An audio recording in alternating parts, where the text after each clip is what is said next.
Petroleum Industry Act. Time to count the gains. President Buhari sets targets for chief executives. And Mr. President charged us to ensure that we use our best experience to ensure that the industry is on track. At last, fuel subsidy off the financial records of the Treasury from first quarter of 2022. Those engagements still ongoing, and the provisions of the law is such that by end of February that we should be out of the subsidy regime. Lagos white paper on NSAS lie separates the facts from the fiction. What is currently circulating in public space is simply a rehash of the unverified fake news.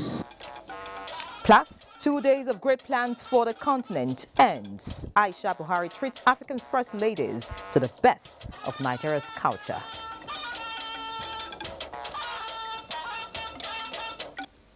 Good evening and welcome to NTA Network News. I am Ian Ray John. Sadia Umar Digi joins me from Sokoto. Thank you for joining us. President Muhammadu Buhari has expressed satisfaction with the level of implementation of the Petroleum Industry Act so far and urged the newly inaugurated regulatory agencies to ensure that Nigeria and Nigerians drive maximum benefits from the critical economic sector. This was when he granted audience to the chief executives of the Nigerian Midstream and Downstream Petroleum Regulatory Authority, Farouk Ahmed, as well as his upstream counterpart, Gbenga Komolafe. State House correspondent Adamu Sambo brings us details. The chief executives of the petroleum regulatory agencies were led to the State House by the Minister of State for Petroleum Resources, Timothy Silva.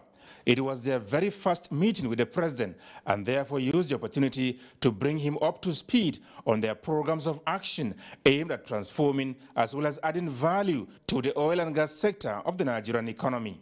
We intend to operate in a manner that we facilitate and enable investment in the industry in a manner that we mitigate the effect of that energy transition. And part of the effect that is already being noticeable is funding challenges. We intend equally to ensure full digitization of the upstream activities to optimize value for the nation in the industry. We have abundance of gas in this country, but it has not been harnessed. So we need to encourage investment in the area. Now, a lot of major oil companies like the IOCs want to invest, but the pricing framework is an issue for them. So we are working to ensure that we put the pricing framework that is attractive enough for the investors, at the same time simple enough for the consumers. Just to reiterate that, yep, we are going to continue the bridging and the payment will be made to transporters. There's no doubt about that. The Minister of State for Petroleum Resources,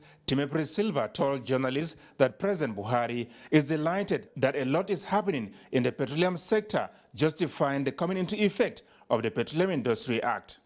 And Mr. President charged us to ensure that we use our best experience to ensure that the industry is on track and do what is best in the interests of Nigeria at all times. President Buhari, the minister, also said is concerned about the continuous rise in the price of cooking gas in the market. I can assure you that we are doing everything to see how we can bring down the price of gas, especially as we approach the Yuletide. Discussions also centered on the recent oil spillage in Nembe, Bayelsa State. Mr. President is very personally interested in that, and he has actually asked us to go and visit the site to assess the situation and report back. Definitely, we are quite concerned with what is happening in Nembe, and we'll be going there tomorrow. The regulatory agencies in the petroleum industry were inaugurated 1 month ago in line with the provisions of the Petroleum Industry Act. From the State House, Adamu Sambo, NTA News. Meanwhile, the federal government says it's working on a conditional cash transfer for the citizenry to cushion the effect of subsidy removal, which may come into effect in the first quarter of 2022. Minister of Finance Zainab Ahmed said this at the unveiling of Nigeria Development Update by the World Bank Group in Abuja. Musa Abubakar has details. The This is the second time that the World Bank is launching development update on Nigeria this year. The twice-a-year development assessment report indicates that subsidy, high inflation and physical risk, among other factors, are major impediments on growth, despite projections of 2.7 growth in 2021 and 2.8 in 2022. For the federal government, what we're projecting is that next year, in comparison to 2021, the federal government could be receiving 13% lower revenues in nominal terms. To support Nigeria in making progress on this core task of lifting 100 million Nigerians out of poverty. The report highlights the urgency of reducing inflation, subsidy removal, flexible foreign exchange management, and protecting the poor as critical measures needed to speed up recovery. So this report for us is another wake-up call. It's like shaking everybody out of maybe the stupor that we're in to galvanize the whole of the community, so that is government, including citizens, to take that bold, decisive action, actions that need to be taken so that we can make progress. This need to be in place because we can job. It's not a failure of communication. It is just social reality that you never plan fully for it. And of course, those engagements still ongoing, and the provisions of the law is such that by end of February, that we should be out of the subsidy regime. That is what the Honorable Minister is emphatic. As state governments, we are committed to supporting the federal government on this compact. We will do our bit to engage with all stakeholders and put the facts on the table so that everyone understands the danger the country is in if this subsidy continues. Policymakers are expected to take advantage of the recommendations. In Abuja, I am Musa Abubakar, NTA News.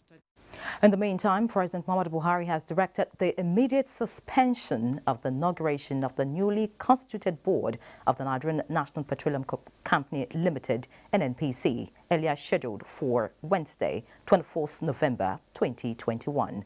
A statement signed by Secretary to the Government of the Federation, Boss Mustafa, indicates that the suspension is still further notice and a new date for the inauguration of the NNPC board be announced in due course.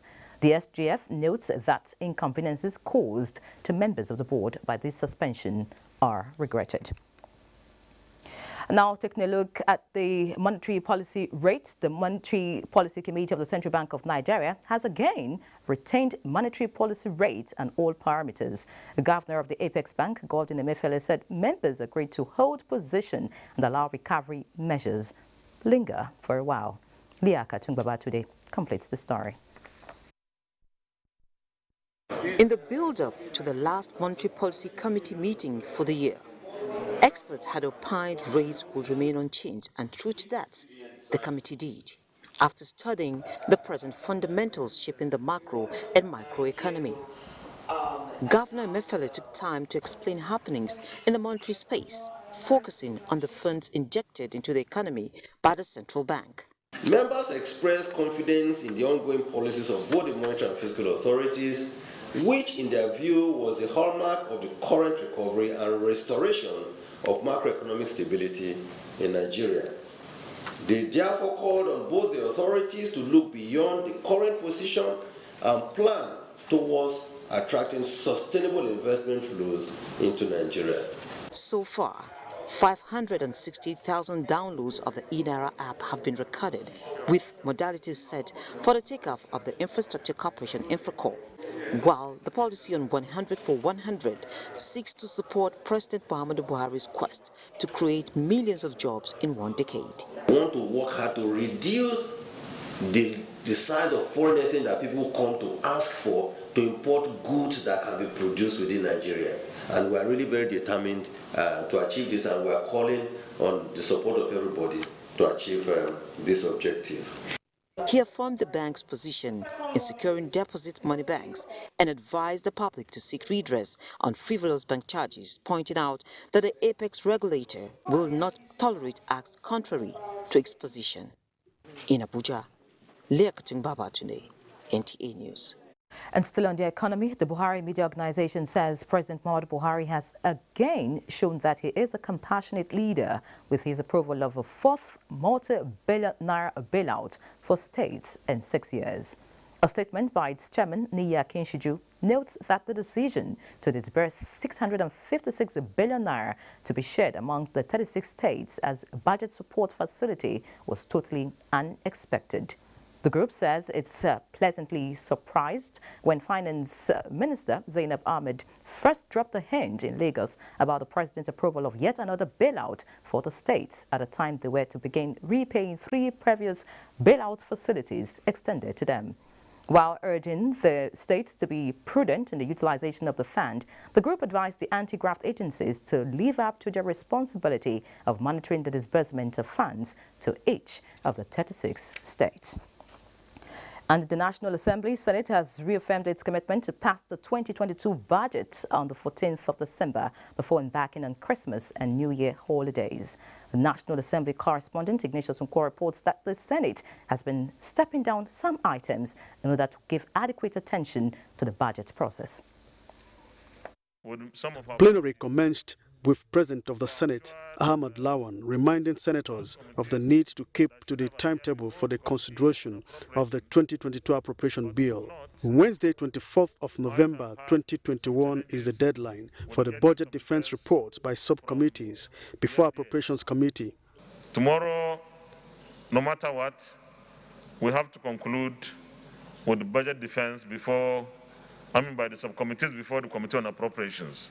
In fact, it is very, very essential that we keep to our timetable. Otherwise, we may run into a very serious problem with our time for the budget to be considered and passed by the 14th of December. The Federal College of Agriculture Abuja, Edo State Establishment Bill, sponsored by Senator Clifford Odia, and the Financial Reporting Council of Nigeria Act Amendment Bill, sponsored by Senator Yusuf, passed second reading. The Federal College of Agriculture Abuja, when established, will provide for the comprehensive development of agricultural education, knowledge, skill, and extension services. To review and make more flexible the financial provisions under the Act. It will put us in line with all the various amendments that has been done in all of these other countries that have been mentioned. Senator Rochas Okorocha drew the attention of the Senate to what he described as high level of insecurity in Imo State, especially kidnapping and arson. Killing of innocent souls and burning of people's houses and homes. And I agree that we need to diversify our means of getting the solution to the numerous myriads of security challenges across the country. 5 bills were passed for first reading. From the National Assembly, Ignatius Nkwo, NTN News. In other news, the President of the African First Ladies Peace Mission and First Lady of Nigeria, Aisha Buhari, has reaffirmed the determination of the mission's desire towards promoting peace and conflict resolution on the continent. The First Lady stated this during a fund-raising dinner organized to mobilize resources for the construction of the permanent secretariat of the Peace Mission. State House correspondent Aliyu Kabir reports. Few hours after laying the foundation for the construction of the headquarters of the African First Ladies Peace Mission, this dinner is being held to mobilize resources for the structure. President of the mission and Nigeria's First Lady Aisha Buhari underscored the contribution of the past and the current First Ladies from across the African continent, with particular acknowledgement to the former First Lady of Nigeria, Mariam Abacha, who was the founder of the mission in 1997 and the pioneer president, and whose contribution to peace building across the continent is enormous.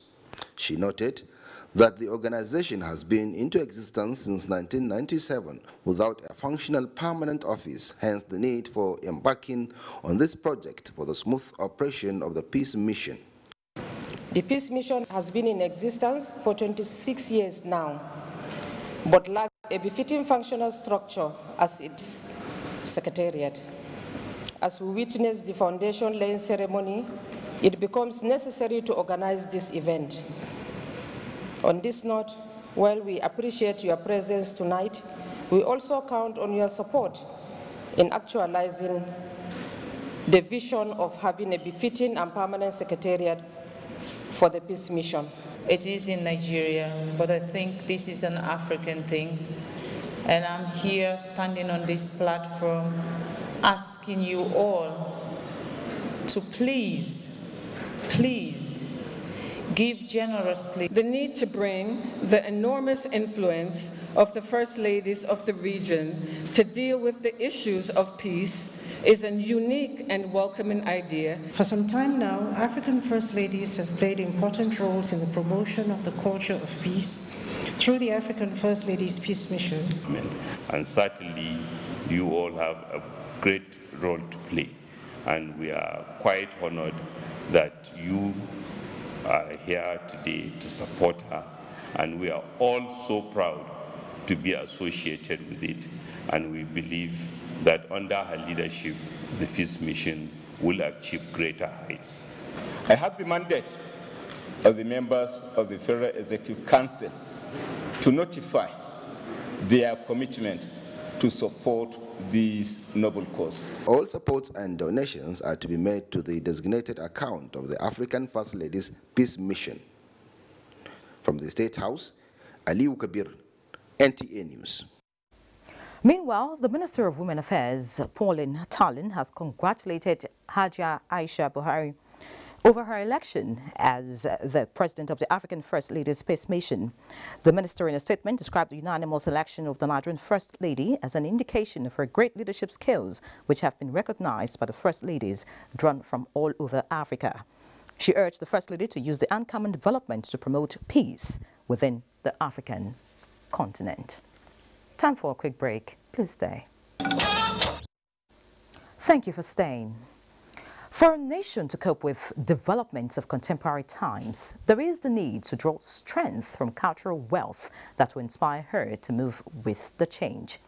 Vice President Professor Yemi Osinbajo stated this as he unveiled the proposed International Center for Yoruba Arts and Culture project at the University of Ibadan.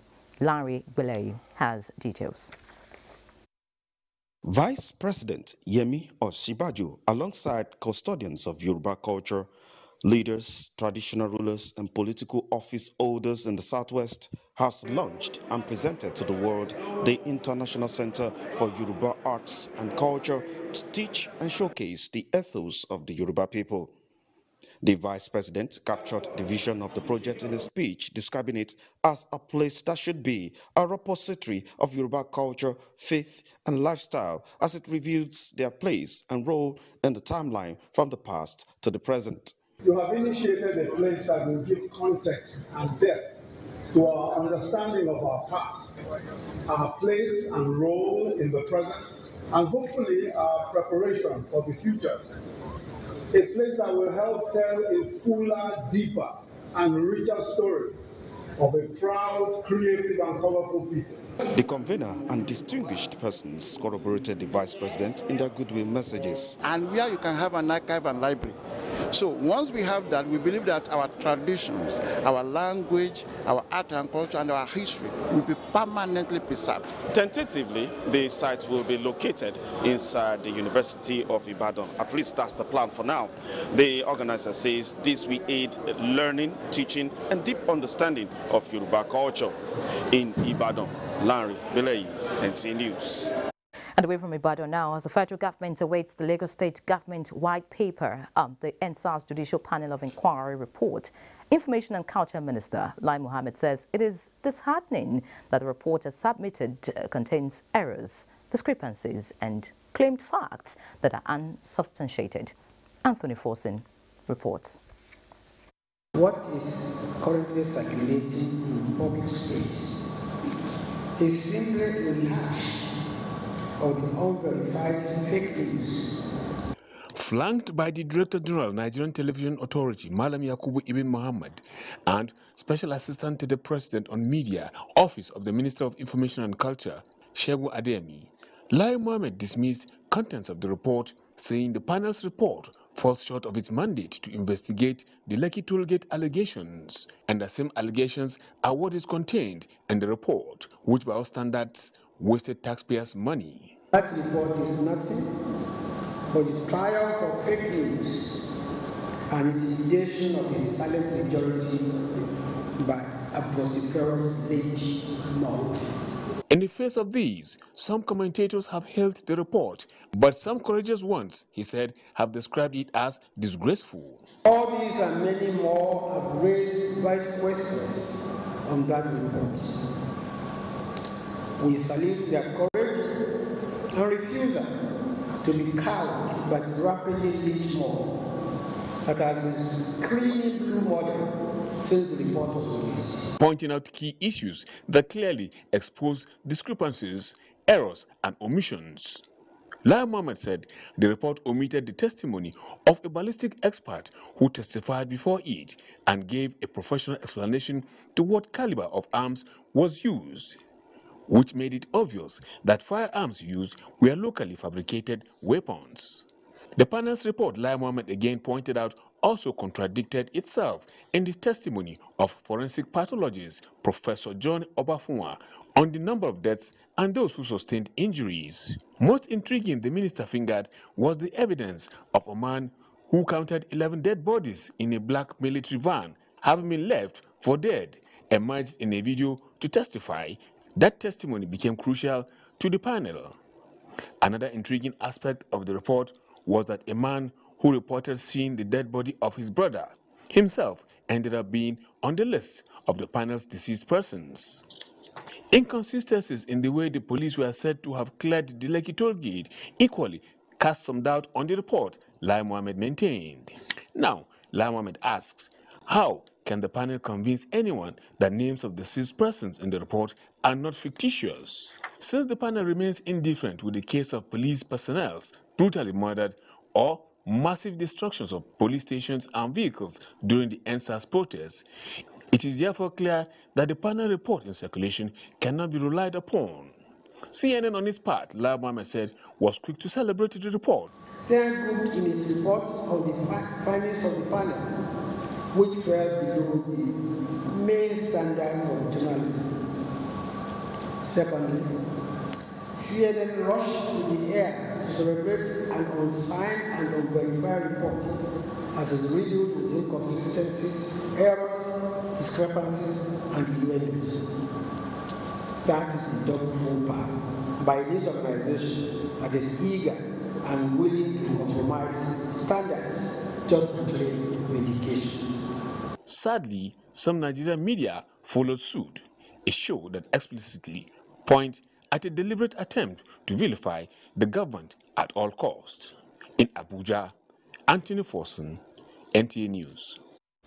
The federal government of Nigeria is following up the processes for the immediate implementation of reform strategy for national security architecture with a view to provide enhanced institutions for effective service delivery. Attorney General of the Federation and Minister of Justice, Abubakar Malami, SAN, made this known while receiving members of the Presidential Implementation and Advisory Committee for the implementation of the recommendations of the Reform Committee on Ministry of Defense and Armed Forces of Nigeria. In a statement, Malami emphasized the need for robust legal and legislative framework, effective inter-ministerial support, and up-to-date training, as well as enhanced capacity-building approaches. Malami assured the committee of the federal government's determination to have the Nigeria's military and security institutions carry out their duties in the ever-changing and complex society and in compliance with international best practices. Earlier, the chairman of the committee, Major General Al-Wali Jaudi Kazir, retired, noted that the heinous activities of non-state actors and other criminals make the review of the defense and security architecture imperative. And the Nigerian Television Authority has confirmed the arrest of former Minister of Aviation, Chief Femi Fani-Kayode, by the operatives of the Economic and Financial Crimes Commission. The spokesman of the commission, Wilson Wujaren, confirmed that Fani-Kayode was arrested by operatives of the Lagos office of the commission. Details will come in our subsequent bulletins. Now, Taraba State Governor Darius Dixon Ishaku has presented 2022 Taraba State Appropriation Bill of more than 146 billion naira to the State House of Assembly. Correspondent Joseph Zana Gambo reports that the 2022 budget tagged budget of hope and economic consolidation seeks to deepen dividends of democracy in the state. Laying the 2022 appropriation bill at the floor of the State House of Assembly with a budget size of 146,781,653,671 naira 82 kobo. This represents an increase of 5,156,217,710 naira 2 kobo, or 3.64% increase than the 2021 approved budget. A breakdown of the 2022 budget estimate shows that the sum of 78,072,587,679 naira 90 kobo is allocated to recurrent expenditure, representing 53.19%, while a total of 68,709,065,991 naira 92 kobo, representing 46.81%, is earmarked for capital expenditure. Economy, 37,172,942,602 naira 90 kobo, representing 25.33%. Law and justice, 2,662,563,199 naira 60 kobo, representing 1.81%. This Honorable House is very mindful of the imperative and sensitive nature of the timely processing and passage into law of this all-important bill.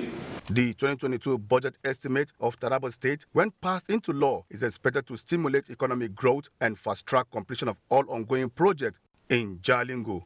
Joseph Zanagambo, NTA News. Moving away from Taraba State now, it was celebration all the way for staff, management and lovers of Coca-Cola, a beverage that has remained relevant for 7 decades for providing unequaled refreshment. Annie Daniels reports that Nigeria's Vice President, Professor Yemi Osinbajo, re-emphasized his loyalty to the brand in Lagos. To continue evolve. Coca-Cola management of the company says was brought into Nigeria by A.G. Leventis in 1951 and first produced in Nigeria in 1953. 70 years down the line, the beverage has continued to provide unequaled refreshments and commitment. And I'm pleased to announce that we'll be investing another 1 billion in the next 5 years. As we are investing in plants and equipment, we are equally investing in talent. Special guest at the event and Nigeria's Vice President, Professor Yemi Osinbajo, relived his Coca-Cola experience. From 1975 to 2017, I drank at least 2 bottles of Coke a day. It means I must have had 29,200 bottles of Coke in my lifetime so far. In these 70 years, you have demonstrated your commitment to the Nigerian people. And as we've heard also, with repeated investments in the building of production facilities across the country. With a keen interest in sustainability and leading with purpose, the company rewarded 70 of its trade partners, including traditional heads of its host communities. It's not just that we're providing our loved brands here in Nigeria, but for the past 70 years, we've also been supporting our communities and creating a better shared future for all. And in the next 10 years and more 70 years to come, our programs are targeted for making sure that the Nigerian woman is deeply empowered. Coca-Cola Nigeria Limited is a total beverage company with an array of products. In Lagos, Annie Daniels, NTA News. Another brand, Airtel Nigeria, has given Block A, the medical ward in Lagos University Teaching Hospital, a facelift as part of its corporate social responsibility. Hingino John Adams reports.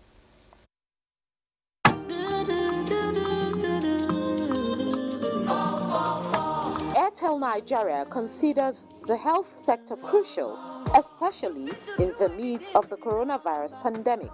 That is why it committed more than 200 million naira to the rehabilitation of Luth Medical Ward. Minister of Health, Dr. Osage Ehanire, who unveiled the facility, took a tour of wards and other sections in company of management of Airtel Nigeria and Luth. We have a very modern ward that is acceptable by all standards, acceptable by standards that are even used in Europe. So I think it will increase the confidence of citizens. It's a great shot in the arm for us. It significantly improves the quality of care we can give to patients. Airtel Nigeria says it will continue to execute more life-touching projects as part of its social corporate responsibilities. The purpose is basically to serve the underprivileged people from the lower rung of the society, where we can improve the healthcare systems here. The 111 Block A bed capacity, which is expected to be operational immediately, will serve the health needs of Nigerians, and Airtel CEO says that is the company's desire.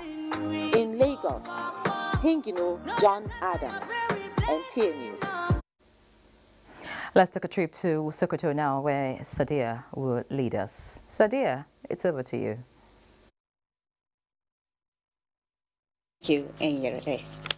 Governor Aminu Waziri Tambuwal has signed the Child Protection and Violence Against Person Prohibition laws. The latter Abdullahi reports that the event held at the Government House, Sokoto, was attended by many stakeholders. The report.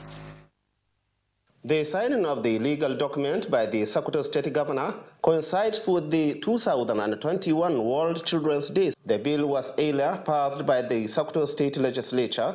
After due process, Governor Aminu Waziri Tambuwal said the Child Rights Act was enacted in 2003 by the federal government, but it was difficult for states to domesticate due to cultural and lifestyle differences. Tambuwal assured of more interventions, especially survivors' shelter and other identified needs in the progress report of the UN-EU Spotlight Initiative project. I've taken note of areas whereby government intervention is more urgently required, in particular on the issue of bureaucratic bottlenecks or process hampering the takeoff of the shelter. Sultan of Sokoto, represented by the Wazir in Sokoto, Professor Sambo Ali Junaid, said a lot of inputs were made in consideration of the people's culture, lifestyles, and religious values. The UN resident coordinator in Nigeria, Mr. Edward Carlon, said the UN-EU Spotlight Initiative project is geared toward promoting the rights of individuals, harmonious living of the people devoid of violence and abuse, while empowering women and girls with the required livelihood skills. In Sokoto, Dalat Abdullahi, NTA News. Association of Cardiovascular Thoracic Surgeons of Nigeria to provide cardiovascular thoracic services to Nigerians at affordable rates in spite of its complexity. This is coming as members of the association operated on 2 children with cardiovascular diseases in Usman Danfodio University Teaching Hospital, Sokoto. Shehu Muhammad Detti reports. In recent times, Usman Danfodio University Teaching Hospital Sokoto has become one of the tertiary health institutions where open heart surgery is conducted. This time, members of the Association of Cardiovascular Thoracic Surgeons of Nigeria from Lagos State University Teaching Hospital, Obafemi Awolowo University Teaching Hospital, Ile-Ife, and Usman Danfodio University Teaching Hospital converge on Sokoto. 2 children with cardiovascular diseases were operated on successfully. What we're trying to do by ensuring that the surgeries are done by the local teams is to get the surgeries at the cheapest possible rate. The current mission of this body is to ensure that cardiovascular services that are not readily available in Nigeria are made available using the local personnel. Professor John Okeni Obafemi Awolowo University Teaching Hospital, Ile-Ife, cautioned Nigerians to avoid lifestyles capable of exposing them to cardiovascular diseases. One of the parents whose child was operated on was full of praises to the surgeons for a job well done. Experts are advocating for the establishment of a center in northern Nigeria where cardiovascular thoracic services could be assessed without traveling long distances. In Sokoto, Shehu Muhammad Datti, NTA News. We'll now pause for a break. NTA Network News will continue shortly. Do stay. Glad to have you back. The Joint Admissions and Matriculation Board, JAMB, says it will no longer allow any illegal admission granted to anyone, irrespective of the cost. JAMB's registrar, Professor Ishaq Oloyede, said this at a consultative meeting with stakeholders in Abuja. Olayinka Ojo reports. The issue of illegal admission offered to candidates without regard to JAMB's Central Admission Processing System (CAPS) by some tertiary institutions is becoming a recurring decimal. And at present, there are more than 1 million unqualified candidates admitted illegally in tertiary institutions across the country. While working on rescuing candidates with the minimum qualification for admission, the board explained that it has also introduced 2 UTME subjects, physical and health education and computer studies, into the examination curriculum, as well as stop the extortion of candidates, particularly during registration. We are now putting in place a mechanism for ensuring that we run cashless CBT centers.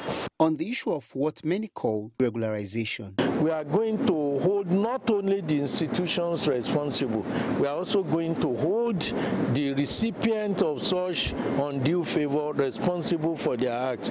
The stakeholders' consultative meeting was attended by professionals from different fields of endeavor. Olayinka Ojo, NTA News. President Muhammadu Buhari joins family, friends and associates of former Nigeria's High Commissioner, United Kingdom, Dr. Dalhatu Seriki Tafida, to celebrate his 81st birthday. The president warmly felicitates with the dedicated public servant who had variously worked for a greater nation, serving as medical doctor, consultant physician and permanent secretary, chief consultant physician to a president, commissioner of education and minister of health. President Buhari notes the wisdom and experience that the former High Commissioner had always brought to every national assignment, setting standards, motivating others to achieve goals, and uplifting many in his community and across the nation. President Buhari prays that the Almighty God will grant him good health, strength, and longer life. Another break. Please stay.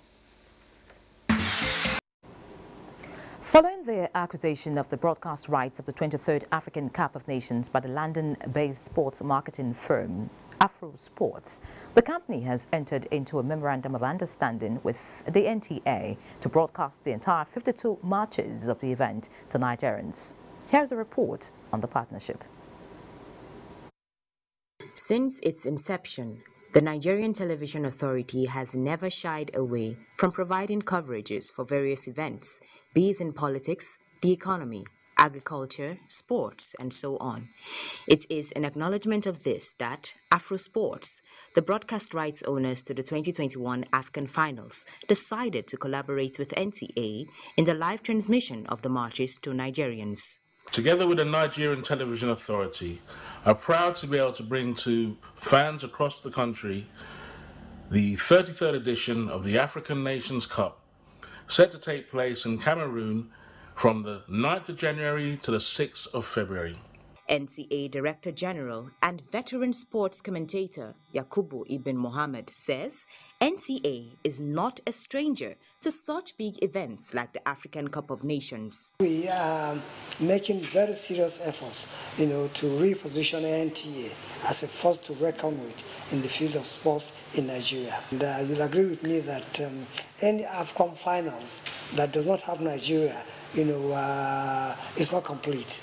And since Nigeria is going to be in Cameroon, NTA has the responsibility to bring the matches of AFCON 21 to the sitting rooms and viewing centers of every sports-loving Nigeria.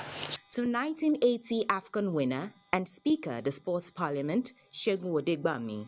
This is a welcome development. NTA, the reliable sports broadcasting organization, is here to revive the tradition of sportscasting, particularly of football in the country. Watch out for its new show that will support the cause of the greatest brand and sports ambassadors of Nigeria, the Super Eagles. The 23rd edition of the African most prestigious football tournament will kickstart from the 9th of January to the 6th of February 2022 in Cameroon, with 24 African teams participating. Cynthia Ogun, NTA News. President Muhammadu Buhari has condoled with the Kano family of Arozindogu, Imo State, on the passing of the traditional ruler, Maxwell Omerie Kanu. The president, in a statement, affirms that the traditional ruler was a philanthropist and the hospitality industry who empowered many Nigerians from different walks of life, demonstrating that the ultimate purpose of wealth is to lift the downtrodden, the weak and less privileged in the society. He prayed God to grant the soul of the late traditional ruler eternal rest and comfort his family, friends, associates, and the people of Arozindogu. And that concludes NTA Network News tonight. Many thanks for watching. Please remember that rape is a crime. Let's do our part to put an end to it. I'm Ian Ray John. Good night.